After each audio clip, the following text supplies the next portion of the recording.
For hundreds of years, agriculture's been the heartbeat of America. From the first plow breaking prairie side to today's GPS-guided tractors, farmers have worked the land with grit, faith, and purpose. Across more than 900 million acres, farmers plant, nurture, and harvest, feeding a world that often forgets where it all begins. Generation after generation, families have risen before dawn, braved the elements, and passed down not just land, but a legacy of hard work, of perseverance, of feeding the world. And here, in the heart of the Midwest, just outside the small country town of Arcanum, Ohio, that legacy has lived on for 97 years. For nearly a century, the Stewart family farm has stood as a testament to faith, family, and dedication to the land. Now, after 47 years of caring for and being part of this farm, Rex and Annette Stewart are preparing to transition into retirement, passing on the farming opportunities they once embraced to new families, while continuing to call the home place their own. The fields will see new hands, but the roots remain the same, grounded in tradition, strengthened by family, and bound by the enduring spirit that has defined this land for generations.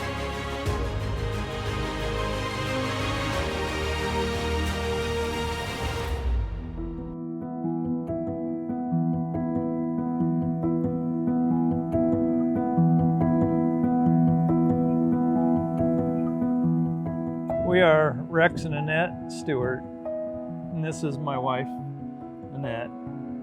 Our homestead here will be a century farm in 2028. It was bought by my great-grandparents in 1928, which was Emma and George Michael. So in 1928, my grandma and her husband, grandma and grandpa, and my mom moved here. And they lived here until my mom married in the early 1940s. And then my grandparents lived here and farmed here until 1950, and then they moved into Arcanum.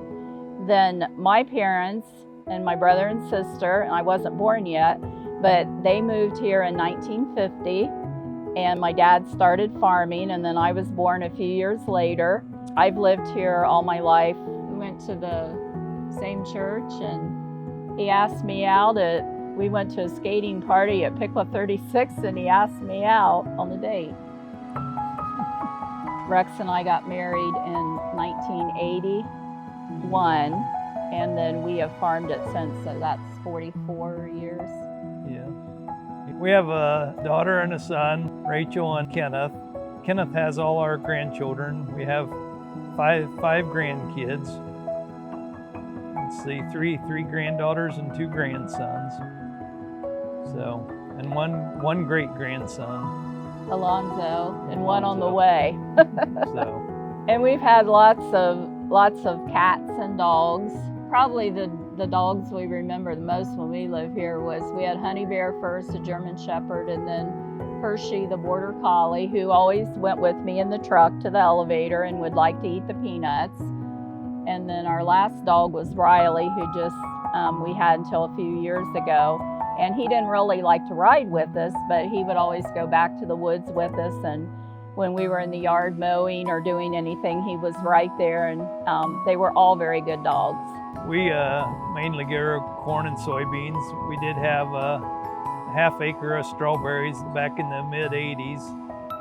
You picked strawberries there for a couple years, and then back in '88 was a drought through here, so we decided to get in the hog business. So we redid one of the barns for a fairing house, and we faired and had feeder pigs, and did that for about eight years. I started farming 3 years before I got married, so that's where the 47 years comes in. So we had big 4-row equipment back then, and everything was pretty simple. But as the years progressed, we got bigger and everything. With all the technology nowadays, it just makes farming more fun with all the technology that you have today. It was a big learning curve from the early days to today, but things have advanced really well. I started farming in '79, so If you remember back in the 80s was really a rough time. We've had 83 with a drought year, 88 was a drought year. We had a big storm come through and took one of our barns down, and then 2012 was another drought year, but the Lord always provided for us and met our needs throughout the years, and we are thankful for that. When we first started out and we got married, we was farming like 198 acres. And at our peak, we was right around 1,700 acres at our peak. Our final year, we're down to 1,500 now. We're going the other way. It's time to start slowing down. I think it'll be a big adjustment. We love what we do and we've done it for a long time, but we're looking forward whatever the Lord has in our lives, and it'll just be a time of transition. And we just want to remember all the people who went before who helped us to get here, and we have good people who work for us, our employees, and we couldn't do that without them and their support, and we want to remember and thank them also. No big plans. We are thankful for everything and for the good Lord, all the good years that we did have, and it's going to be a hard day, the sale day, to see everything go, because we really enjoyed our equipment and everything, and we just hope that whoever does come and buy it, that they will get as much good use out of it as we did. And we thank everybody.